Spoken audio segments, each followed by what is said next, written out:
They're talking about James Harden every single hour. Somebody's talking about James Harden.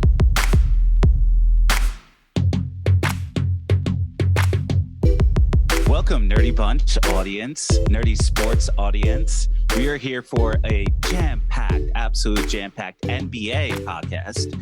Good thing I lightly mentioned potentially next week we will talk about the NFL. And then Scotty needed zero preparation we're excited for that. Get into the NFL. Exactly. We're really excited for the NFL season. And I'm saying that because the NBA season is what we're going to be talking about today. Not this past one that the Denver Nuggets won, but the upcoming NBA season, because today is NBA free agency. We're 45 minutes away. While we have, ESPN on the side just to see, just in case something drops at the top of the list. Before we get into some breaking news from last week, at the top of the list, we have Brook Lopez, Draymond Green, Chris Middleton, Karis LeVert, Kyrie Irving, Fred VanVleet, D'Angelo Russell. So a lot of people are saying it's a pretty boring free agency. There's no real big stars. Honestly, I feel Fred VanVleet would be my number one target if I was any team with any need. So Scotty, joining me today, as always, what would be your number one pick of all the guys? If you're building the Nets, if you're building the Brooklyn, we go hard. If you're building the Brooklyn Nets with what you have existing, who would be your number one target? Well, I hate to disappoint you, Tim, but honestly, I don't know if I would have a number one target, so to say. I think for the Nets, this is almost kind of a stay pat. You have let the chemistry grow, young guys play, get better, and save some money for a big run maybe in the future. If you look at the Nets, I feel like they're actually in a similar position to me to where they were a few years ago, as far as if you can be that middle of the road type team, you're around that 4 to 6 seed, and you have a good core of young players, stars want to go there because stars need to go somewhere where they have people around them. So I remember when they this before they got Durant and they had players like Dinwiddie and Jared Allen, like nice young players. I actually think that's a pretty good spot to be in because you're almost like fishing for stars. You leave that bait out and you're just waiting for somebody to come there because a star wants to go to a team that's got some talent around it. They can't go to somewhere that has nothing, which is not going to be fun. So I kind of think that the Nets should basically stay pat, bring in this team, play next year. They could probably finish somewhere around a 4 seed if they're lucky, but 4 to 6 in that range. 6 seed would be like a lower end.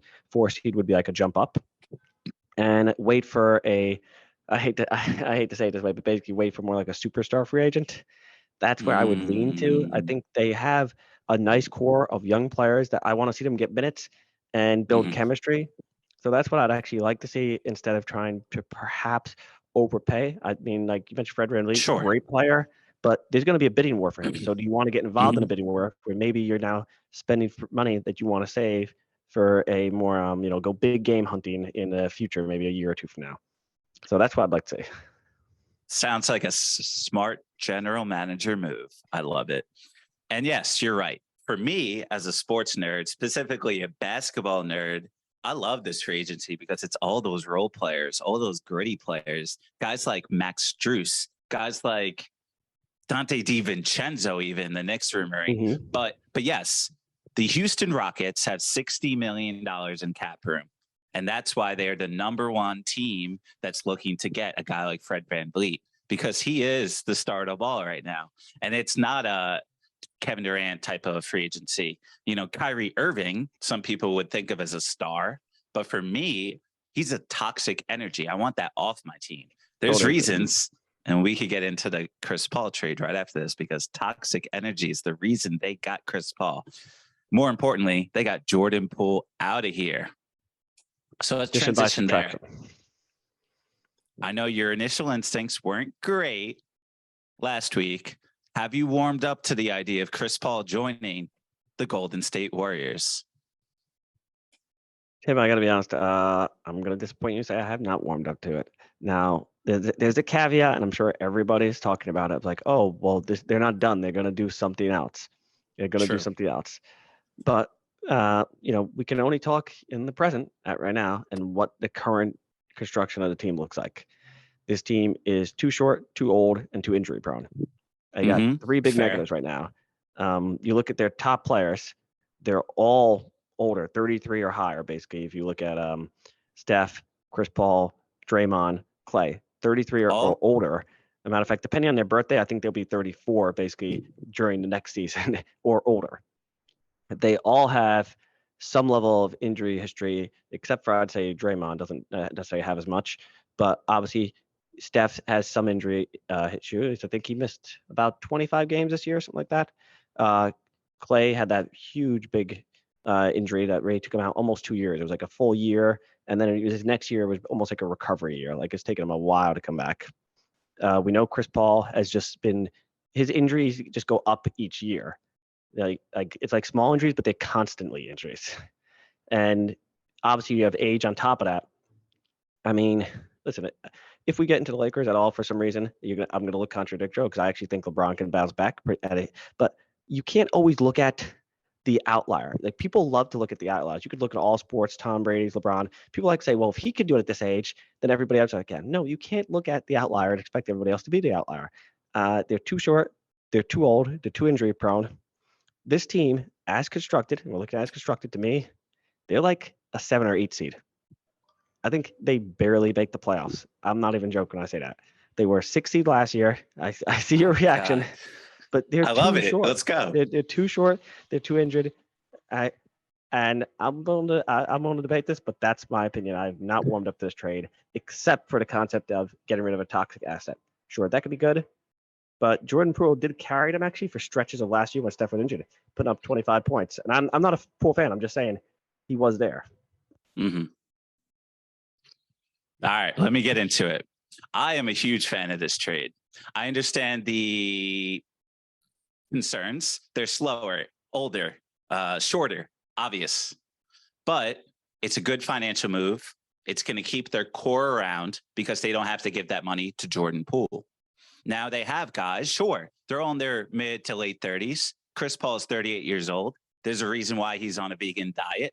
He is one of the smartest players in NBA history, one of the greatest point guards in NBA history, now teamed up with two of the greatest point guards in NBA history, Steve Kerr, the coach, Steph Curry, the greatest shooter of all time. So they have three of the greatest point guards we've ever seen, second to Magic Johnson and guys like that. You don't think those guys have basketball intelligence enough to be able to figure it out? You don't think they're going to understand, okay, maybe use my leverage for being shorter. Yeah, basketball is a big man game, and everybody is looking to go the Denver Nuggets way. But my number one note, I just found this literally 2 minutes ago. My number one note, where is it? It doesn't matter. I know it off heart. So my number one note coming from this finals, two major notes. Let's go to it. Two major notes I had about the Miami Heat facing the Denver Nuggets in the finals. One, exploit Nikola Jokic on the pick and roll. Who did they just get? The greatest pick and roll offensive guru in Chris Paul. And their biggest weakness was that they couldn't get that happening. And even versus the LA Lakers, they forced Steph to do more pick and roll than he's used to. The Lakers pushed them away from their strength. So now they have multiple strategies, multiple ways to kill the king.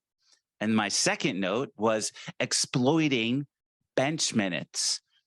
When Jimmy Butler and Bam were on the court and Nikola Jokic was off the court, the Denver Nuggets won those minutes. I've said it time and time again, like that's embarrassing. And guess what happened to the Golden State Warriors last postseason? There were 17.7 points per game negative with Steph Curry off the court. Look who they just added. A great, great, great offensive guru. A man that's going to be able to control everybody. Maybe they're going to have more time and more minutes for guys like Kuminga and Moody. They got rid of Wiseman. They scrapped that. We're going to build for the future while competing for championships. And then Bob Myers leaves.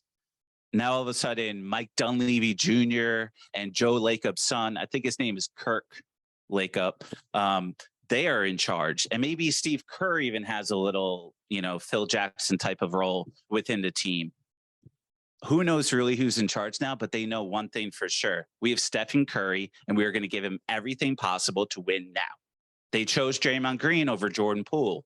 And I understand Jordan Poole was there building for the future. Just a couple of months ago, they were interviewing Steph Curry in the locker room, and they were talking about the future. And he's like, it's all about that guy right there. And he's pointing at Jordan Poole's locker. Now, what Jordan Poole do in the playoffs last year? Balled out, and they won the championship. Then all of a sudden he gets punched in the face, and Draymond Green embarrasses him and calls him out for, being basically, was it Gen Z? Like one of those just like super egotistical. And look, what was he, 24 years old? I'm a lot more humble. It may not sound right now with this passion, but I'm a lot more humble than I was when I was 24. And I couldn't imagine if I had the skills that Jordan Poole has. And I'm glad the Washington Wizards are going to be able to give him those minutes, and he'll be one of the best fantasy basketball players imaginable. But we want to win championships, and I want Chris Paul on my team. We got Chris Paul, we got Steph Curry, we got Klay Thompson, and Draymond Green, all in their, not prime, but all in their like championship hunger stage. They may have given a little bit too much to Klay Thompson, but hopefully they could renegotiate that next year and bring him down to size. But I'm fired up about this. I'm excited about the Golden State Warriors. But of course, I'm a little biased having the Golden State Warriors in the background. And there's an organization I've never lost faith in, even when they weren't doing well. Then all of a sudden they won championships. Am I going to give up on them now, especially with those guys on their team? Come on. No. The answer is no. Yeah, I got to disagree. I'm going to fight some of those points right now. Number one, Steve Kerr is making an argument for one of the best coaches all time to say one of the best point guards. He was really a bench player. Okay. I'm sorry. Okay. Let's take that off. Okay. Fair. Number two is, how many players do you need to run a pick and roll? Two. And the Warriors run a pick and roll. They were dead last in the NBA. Yeah, they were. They were. The least amount of pick and rolls of anybody. So who was he running a pick and roll with? I don't know. The only good big guy they got is Draymond. No. Looney's a beast. Who cares? Pick and roll. Yeah, but he's got to be able to occasionally at least hit like 15 feet out. No, it doesn't. I think he. I totally disagree. I'm not sure. Even with the roll in the basket, I don't know if he can make a 4-foot shot. Like he doesn't score. He's like Dennis Rodman. He's a rebounding machine, but he's not for scoring. Bro, what does DeAndre Jordan do? Does he hit 15-foot jumpers? I know that Clippers team didn't do too much, but yeah, but it didn't work. Not to mention, you're putting a different offense now out the bench. So it's almost like, they talk in like the NFL, they say, your backup quarterback has to have the same type of offense. So because isn't it good to have a smooth transition? Because it's not like you don't sub out. It's not a 5-man rotation. They have 5 bench players to 5 starters. So if Chris Paul comes in and there's say 3 other starters, so he comes in with 1 other bench guy. Now you're saying, okay, we're going from the motion offense that the Spurs and that's where Steve Kerr gets like the tree from Popovich runs. We're going to move this to a pick and roll offense. Everybody quickly stop running. Klay, stop running around picks and screens for the shots. We're going pick and roll. We completely changed up the offense. We got to move around. We're asking Chris Paul, who led the league in assists 2 years ago, who was still top 5 this year and very productive when he was healthy, to be a bench player. He started over 1,100 games. He's never been a bench player in his NBA life. He's never been a bench player in his college life, probably not high school. I don't know how that's going to work.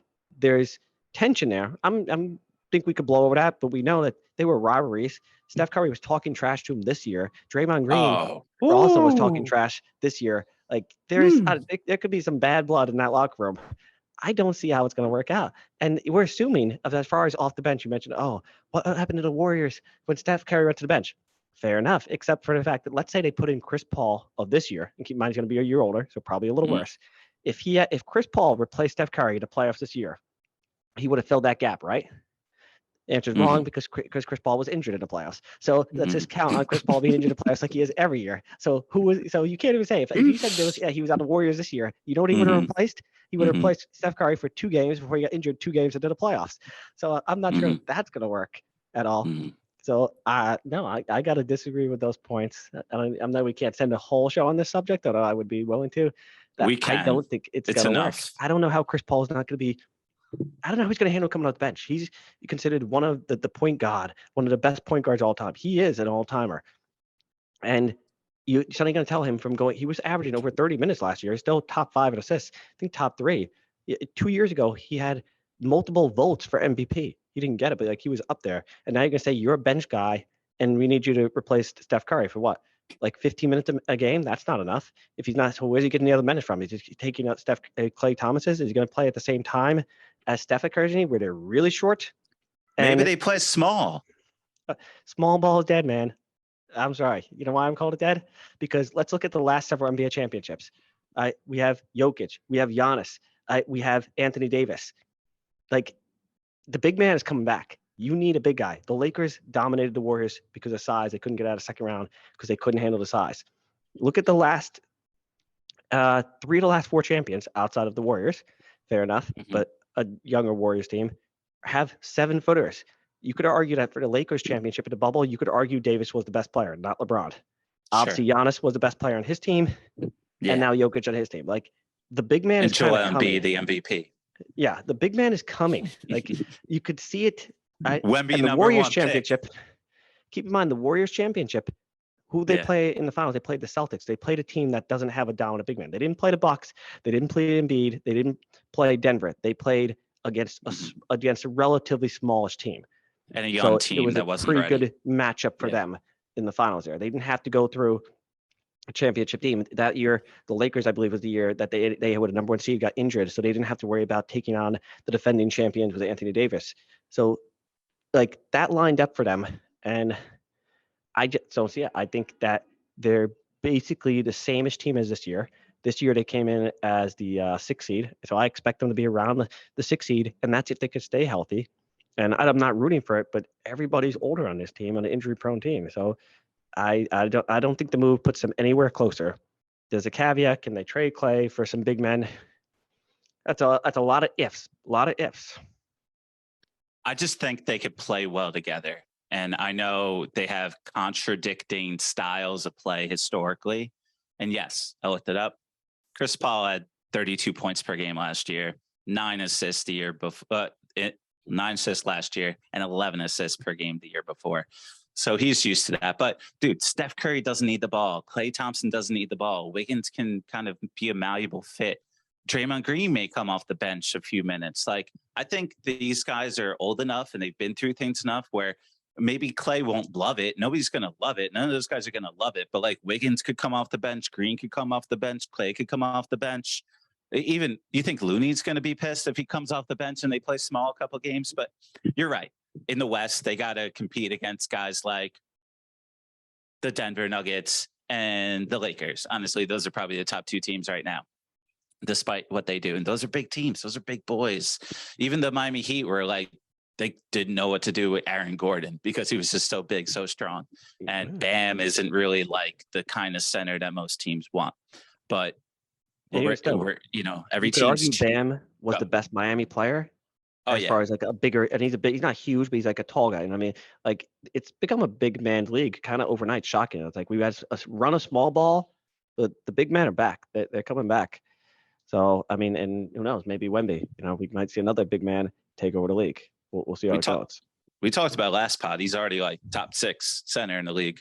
And I think he could be better than Karl Anthony Towns in a minute. Like, I'm not, and DeAndre Ayton, like, those are guys that are like floating around that range. It's like he may have the mentality. I like that kid swagger. And I like the way he sort of has groomed himself to be ready for the NBA, ready for American culture, ready for this. And he came with some nice style. Like, it wasn't like Grady Dick's red slipper. You didn't like that? You saw that? Let's stop to the draft for 20 seconds. I would look, it was loud. He had nice shoulder pads. It was definitely, he's like, his inspiration was The Wizard of Oz and Dorothy's red slipper or red shoe or whatever it is. It's one of my mom's favorite movies, but it's not exactly something I have like right linked in my head, but good for him. Yeah. Good for him. He's getting more attention than whoever was drafted number 5, right? And he was drafted like 10 picks later. So, he's getting his 15 minutes. Grady Dick, 13th pick. Absolutely. But I like that range. Those are the guys. That's like the Giannis range. That's the Clay. Like, that's some good guys come out of it. And I was excited. But one of my guys I was talking a mean game about was Cam Whitmore. And he went late to the Houston Rockets. Really late. But it's like one of those things. Once one team drops, another team drops. Everybody's like, I don't want to be the guy. And once he dropped past Miami, Golden State, and I was like, oh, okay. Maybe his interviews weren't great. Maybe his workout wasn't great. Maybe they're worried about some injury issue.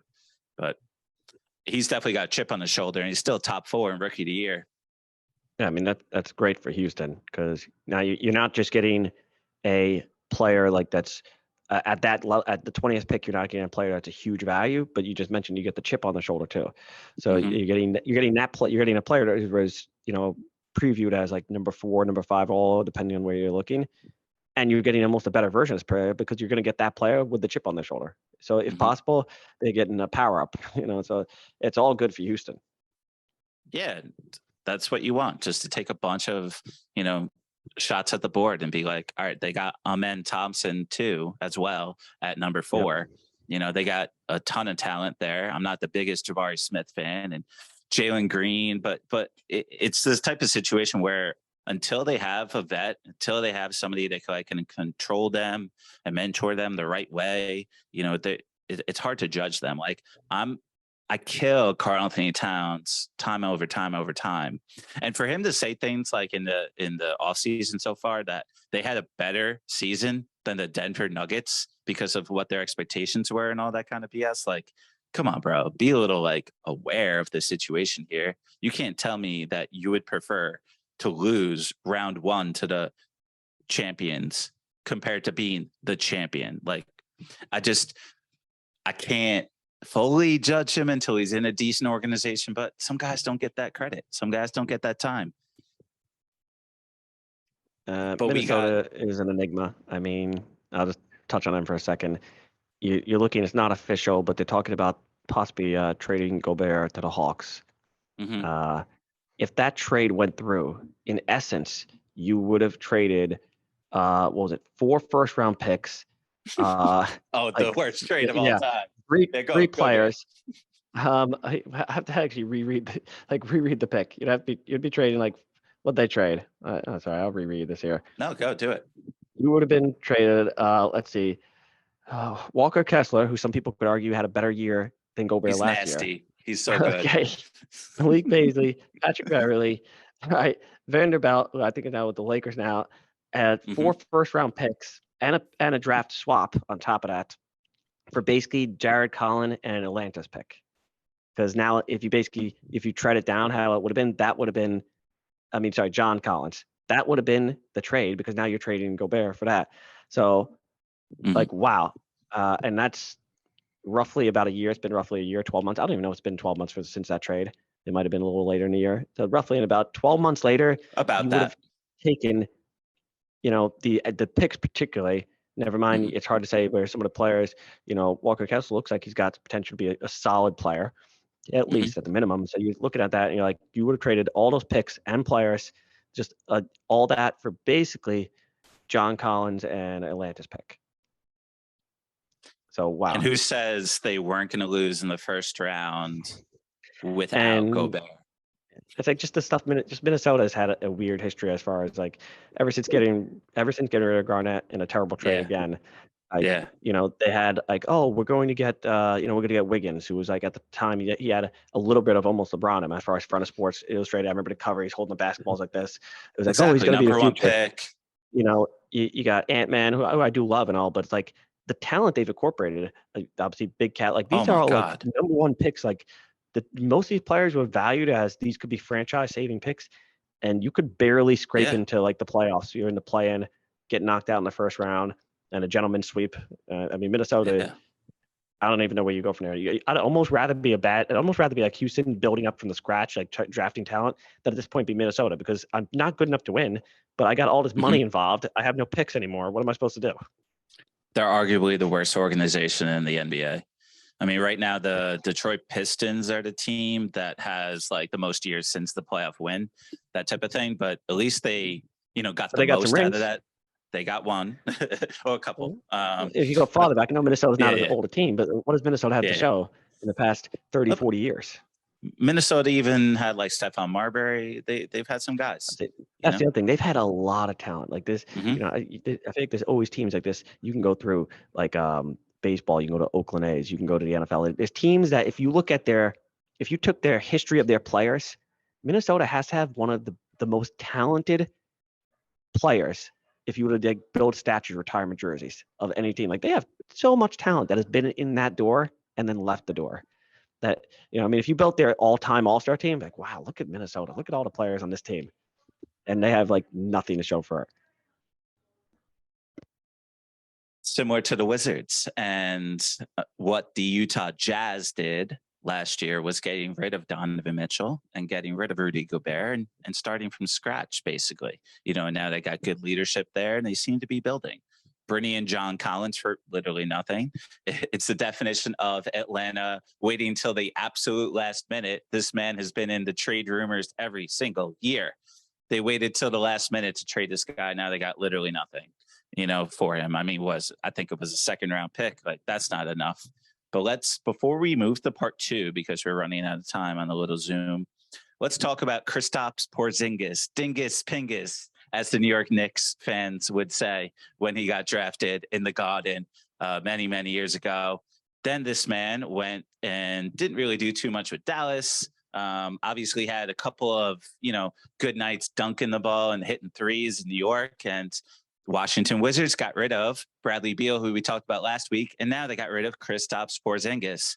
Last podcast, you mentioned that the Warriors and the Celtics are trending down, and then all of a sudden this podcast, they're at least making moves at competing. Do you like what Kristaps Porzingis addition looks like for the Boston Celtics? I do like this. I think I like it more than most people do. It relates to the Warriors only as what I was just saying about this has become a big man league. Boston needed some more size. Robert Williams had actually one of the better plus minuses for them against the Heat. And even going back, if you look the year that they lost in the championship to Golden State, when he was on the court, he had a very good plus minus, but he's kind of injury prone. You need size. They're playing on the East just alone. They have Embiid and Giannis before they can even get to Jokic. So you got to have some size. So I like the trade a lot. I also think that I like trading Marcus Smart. I think he was at the age where it reminds me of Belichick used to say, trade him a year early, a year late. I feel like you hold on to him for one more year, 2 tops, and his value is going to plummet, especially smaller guys. We know it's what it is. I'm not a big guy. They age poorly in the NBA. Unless you're like a knockdown shooter, then you could stay in the league a little longer. But big guys, you can kind of clog the middle even at an older age. You used to have like Robert Parrish for like 22 years in the league. So you need the size against their opponents, the main opponents, Milwaukee and Philadelphia. You need the size. Miami. Miami. And you know what? No, you're right. And you're doing something like Boston had to shake up the snow globe. They had to shake it up. They didn't have to crack it open and rebuild from scratch because they're too good for that. But you had to shake up the snow globe. On top of that, you look at their bench between White and Brogdon. Like they had positions that are covering up where Smart is. Like they don't need any more depth at that position. So I think it's a good spot. And there's a chance that Porzingis still has a lot of game in him. I'm not saying it's a huge chance, but if you look at him, he goes to Dallas. It just wasn't a fit with Luka. There was tension. There was arguments. He didn't want to be there. So, like pure talent, he's got a lot of talent. So the question is, if they could just harness that. I mean, man, if they had a better coach, I would really like this because he's the perfect. I think he would be the perfect player for a Hall of Fame coach. If he was playing, at this point, you can't help but to go to like Spoelstra. You go to like that type of coach. If he could have some type of coach that could really sit him down, the talent is undeniable. It's there. You could look at the flashes going back to the Knicks. That man, you're like, damn, if you could just get him in the lab with a top 5 coach, you don't even have to be the best coach in the NBA, but if he could have a top 5 coach, then the talent is possibly there to be pulled out of him. So I do like the move a lot for Boston personally. If I was the Warriors, I wish I could have traded Jordan Poole for Porzingis instead. I think that would have been great for them because then you have the coach in Steve Kerr. You have the pedigree, the championship pedigree. You have Kerr. You have the players that maybe could have bought that out of him. And you're getting that size. So actually, I think that would have been a great trade for the Warriors. But for Boston, I think it's the right move. And worst case, I don't feel like you're losing that much because you have replacements for Smart. You have young guards that can replace him. So you're not really losing that much. The only thing you're losing is leadership, and there's a chance that this even helps Tatum and Brown, because somehow it's always seemed like Smart was taking the final shot. You're like, he's not a great 3-point shooter, and twice he has the buzzer beater 3-point shooter. Of course, both times he missed. You're like, how is this happening? How is this happening? Somebody explain this to me. I don't understand. So I like it a lot for Boston. You said, honestly, pretty much everything on my mind in regards to this trade. I also love it. Like you mentioned, Jaylen Brown, Jason Tatum. Now it's their time to like make sure it's their team. Marcus Smart was around like longer than anybody in this recent, tenure, I guess, of the Boston Celtics. The last 7 years, this team has made the conference finals 5 times and made it to the finals and lost in 2022. I think they got a bright future. They barely lost to the Heat, and if they have Kristaps, Porzingis now, I think they're much better. Now the Malcolm Brogdon trade fell through because of injury concerns, but if he's healthy enough, and that's always the sports arguments, if healthy, I love this team. If the Clippers are healthy, that's a whole different story though. But Malcolm Brogdon, he is a fantastic starting point guard. Him and Derek White were the best bench players on the Celtics last year.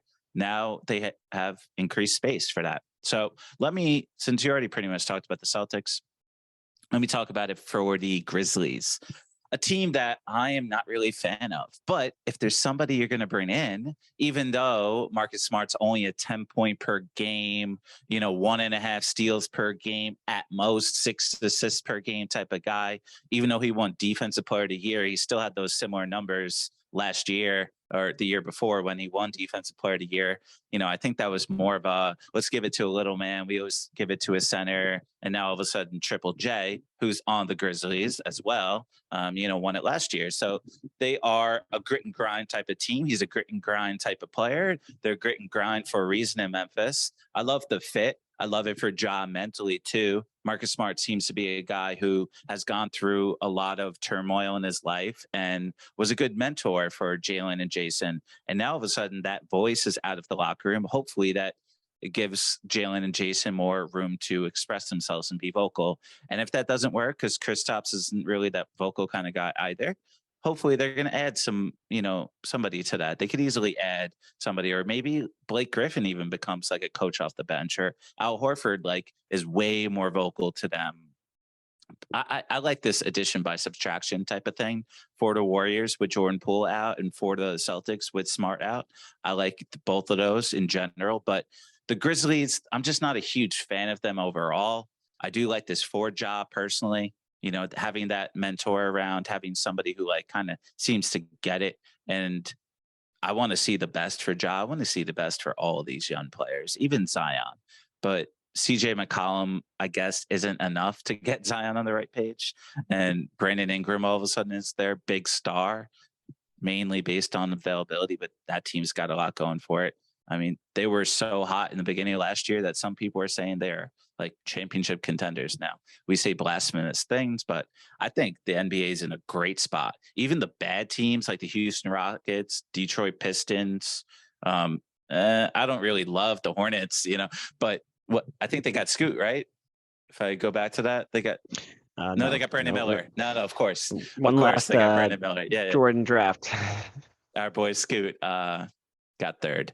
But we saw that after. So last podcast, all of a sudden the odds flipped, where it was 50-50 for a bit. And then something happened where they knew Brandon Miller was going number 2. So that's official. Do you have any hot takes on those top guys, or anybody outside of Victor Wembanyama and Cam for the draft? I wouldn't say I have any hot takes. I mean, I feel like we're all kind of in a situation where we're like, what's going to happen with Damian Lillard? Because that almost seems like a draft-related thing. Obviously, picking up Scoot, if they trade him, it's directly related to the draft. Because if they could have tried to trade the 3rd pick to try to get somebody, maybe they could have tried to salvage that. So I'm curious in that. I'm sticking by what I said pre-draft, which I'm picking Scoot to win Rookie of the Year. I'm not picking Wemby. There's that video. Some people are overhyping of him missing multiple shots, for 15 feet wide open. So that's a little scary. And I still have the injury concerns, but I don't know if I'd call those hot takes at all, unless the people that think that Wemby's going to be like Kareem in his first year. That's a little overreaction to me. No, I think the biggest surprise was Jet Howard, Juwan Howard's son, going to the Magic at 11. People were like, yo, you could have got him at 20. You should have traded back. And the Magic just wanted a shooter, and they got some big boys. But let's save some for part 2.